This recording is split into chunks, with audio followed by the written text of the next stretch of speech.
So Larry Summers, a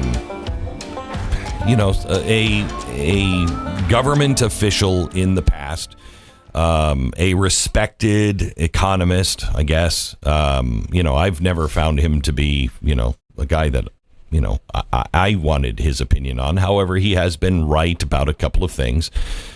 For instance, the Biden, dump of all this money. He said it was going to cause massive inflation, et cetera, et cetera. But, I didn't need to get it from Larry Summers. The only reason why I found it interesting from Larry Summers is because, look, even somebody on their own side is saying this. Somebody has the guts to come out and say it.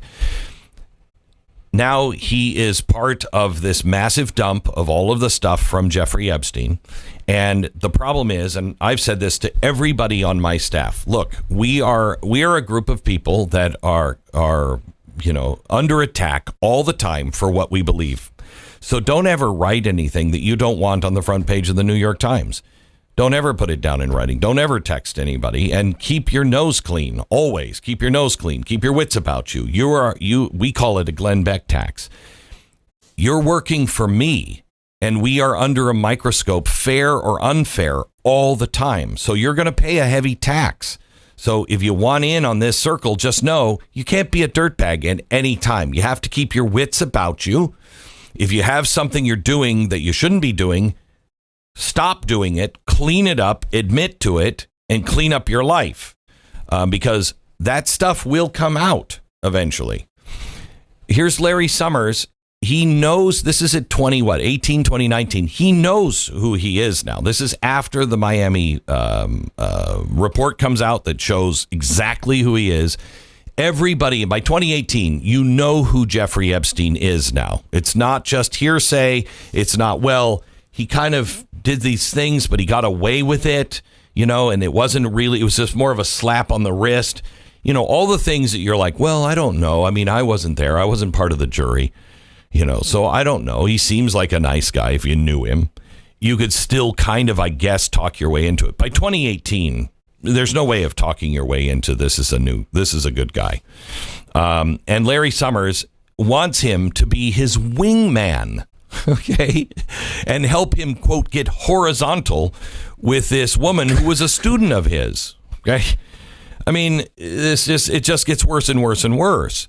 Now, he didn't break any laws. He didn't do anything wrong. He just shows really horrible judgment that he's still with Epstein, and he's not asking Epstein for business advice. He's asking him for advice on how to get, quote, horizontal with somebody.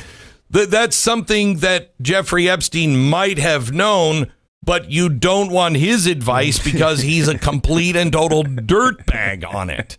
How do you get horizontal? I don't know. You send your aide out and you have them, come in and start doing massages, and you trap them into this world. That's how. I mean, what advice do you need from that guy? Okay. Yeah, and we should note, too, that, that Summers was married at the time as well. I mean, just to add on to this, It wasn't just that he was trying to hook up with a student or a mentee, as he put it. Right. But it's, again, none of it is illegal. Right. Okay. And so now it's being released. And you might ask yourself, well, should that have been released? Well, yes, because you can't now edit what the government has collected.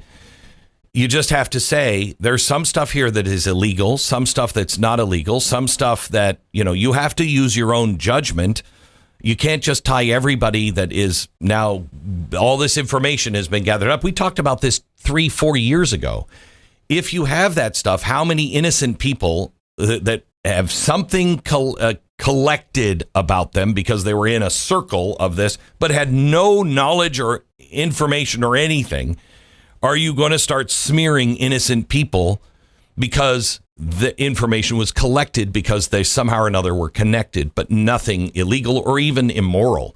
Larry Summers knew it's 2018. He knew who he was, and he is a direct friend who's now asking him sexual questions. I mean, the tie there is pretty good, but again, nothing illegal. Okay, nothing illegal. He's not talking about an underage girl or anything else. He's just dismissing all of that. And he writes it to him. And he's like, hey, buddy, can you help me get horizontal? What do you think about this one? Okay, that just shows a complete lack of morals, a complete lack of common sense, and shows that, okay, you can't, his wife can't trust him. You shouldn't trust him. And I don't think he should be teaching at Harvard, especially in today's world where you did anything wrong, anything, you just said a bad joke at one point and your life has been destroyed. Yesterday, he shows up and he's going to start his class at Harvard. Now, it lasts less than 24 hours. They say, you're suspended. You're not going to be teaching here at Harvard. So he loses that gig. Probably the right thing to do, but I hate the mob mentality of all of this. But I do think that Harvard made the right decision. He should have made the decision. He should have went, I really shouldn't. It'd be bad for me to be hanging out with students when I was asking Jeffrey Epstein about how to get into my students' pants. Bad thing. But it's amazing to me that he actually got to teach one class after all of this is broken. It's amazing to me. I mean, because do you think we wouldn't have ever been able to even teach at Harvard? There's nobody at Harvard that is like, you know what, in our communications classes, we should probably get the opinion of Glenn Beck. There would have been protests and everything else. Wouldn't have been able to do it just because of my political opinion. This guy was allowed to go in after this scandal and teach. It just shows the hypocrisy of all of it. But, he's not teaching anymore, at least for a while. They'll launder him and he'll be back. Did we play the audio or was that off the air? I'm so sorry. My brain is yeah, we played it. Skipping. Okay. Yeah, we played it. Because we played it. One of the things I think is interesting about this, because you mentioned, Glenn, the government has this ability to have all this information, and they have to get it out. They have to be transparent, have to get it out. And I understand that sentiment. Have to. Yeah. Is that true? Is it true that they have to in this circumstance with this type of email? So I guess Sarah just told me it wasn't on the air. I'm sorry, I confused it as well. So we're going to play it here in a second. But I think they do, because the problem is they've lied to people for so long. So now, that's not Larry Summers' fault. No, I know it's not. But if you start editing, then you tube the credibility of the United States again. So it's we're in this place now where you had the chance to be able to say, hey, look, we had to protect certain people, blah, blah, blah. But now we know, especially like somebody like Larry Summers, he is a public figure. He's connected to Bill Clinton, who was on the plane with Epstein all the time. If you start editing stuff out from Larry Summers, then people will go, well, wait a minute. What was this about Larry Summers? There was nothing there. Well, it wasn't relative. It didn't have anything to do with anything at all. Well, we want to see that. And so it just causes even more problems. So the time to do that was a long time ago. Now, if you're not a public figure and you are just scooped up into this, and you just wrote, to Epstein for any reason, but you're not a public figure and you didn't do anything illegal, there's a case to be made. You know what? Hold that name back. But it's still going to cause the problem with the government. It's still going to cause a lack of trust because they've lied to us for so long. But when it comes to Larry Summers, because of his connection to Bill Clinton and his friends in all of the government, you have to release it. You have to. I mean, I get what you're saying, and I think you're right that nobody trusts the government, and I think these problems are real. But I think if you kind of step back for a second and think about this from a privacy standpoint, like, it's bad. Do we want to set a precedent in which the government is collecting 30,000 emails and just blanket releasing them? That when they have nothing to do with the investigation. Remember, this is I am fine with the way that this has been handled since this information came out with Larry Summers. I think it's completely appropriate that he steps down from Harvard. That should be the first thing he does because that's where the risk was, right? He was going after people he was tutoring or whatever. I'm honestly fine. Having him on CNN or Fox News is not a problem. Do you remember what was the dirtbag that was with Clinton that was on Fox News forever?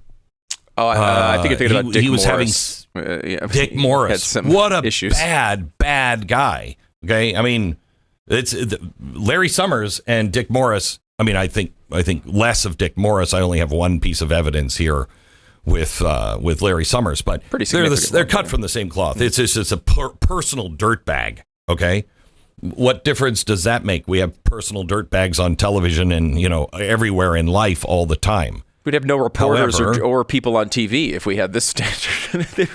We'd have none. It would just be blank. None. You just turn on CNN, there'd just be no one sitting there, which might be better than their current programming, honestly. Yeah. But yeah, no, I agree with you. I think that we have to be a little concerned because, I mean, like the information that is material to the investigation, I agree with you wholeheartedly. Like that stuff needs to come out.